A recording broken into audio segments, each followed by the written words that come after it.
Okay, so this is ballot access petition training for Indiana.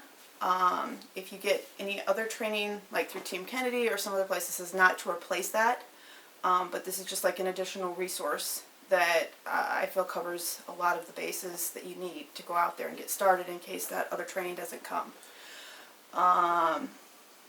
Indiana is going to be one of the toughest states to get the ballot access for. We need 40,000 signatures about. And we'd like to go about 60. We'd like to get about 60,000 because they are going to challenge it. The Democrats are going to challenge it. The Republicans are going to challenge it. They're going to challenge our signatures. And if we have extras, if any of them are thrown out, then we have a backup. With Indiana, what makes it even more difficult is we can't just go to Indianapolis and collect 40,000 signatures when the Pacers game comes up. Okay, we have to go county by county, and each county has a certain number. And I don't know if you'll be able to see this on here, but each county has a certain number of specific signatures that we have to get in that county based on how many people in that county voted for Secretary of State 2 years ago. Okay, our Indiana rules are totally crazy, totally funky. Okay, so another thing, so not only do we have 92 counties that we have to get county by county, a certain number in each county, the other thing bad about Indiana is that most of these petitions, when people are signing them in other states, they say, we'd like Kennedy be on the ballot.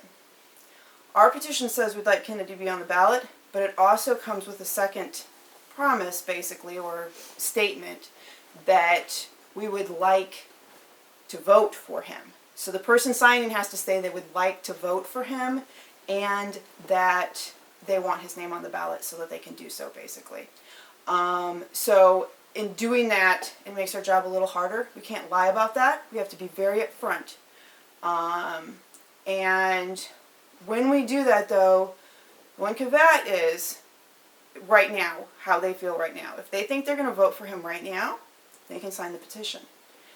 You know, if they think, okay? They don't even have to be like, well, I'm definitely voting for him. As long as they think they probably will vote for him or they might vote for him, then they can sign the petition because they're saying that this is a valid candidate that they would like to vote for, okay?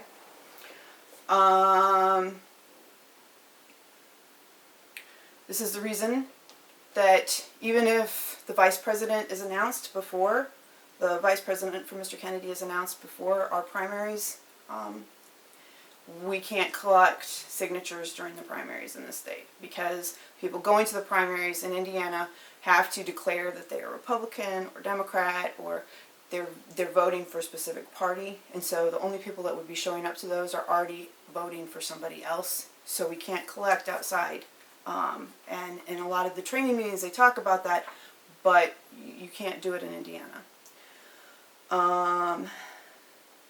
We cannot start collecting until Mr. Kennedy names a vice president. On our particular petition, we have to put both Mr. Kennedy's name and the vice president's name before we can start getting signatures on that.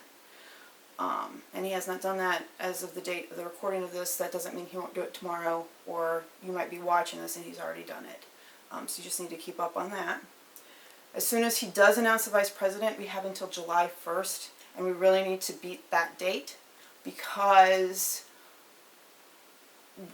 each of these has to be looked at by someone on the Kennedy campaign and made sure they try to do their own verification before they turn them in.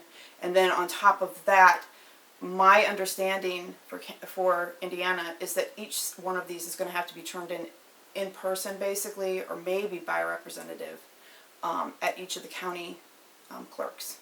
So there's 92 different places that they're going to have to visit to turn these in. That's my reading of it.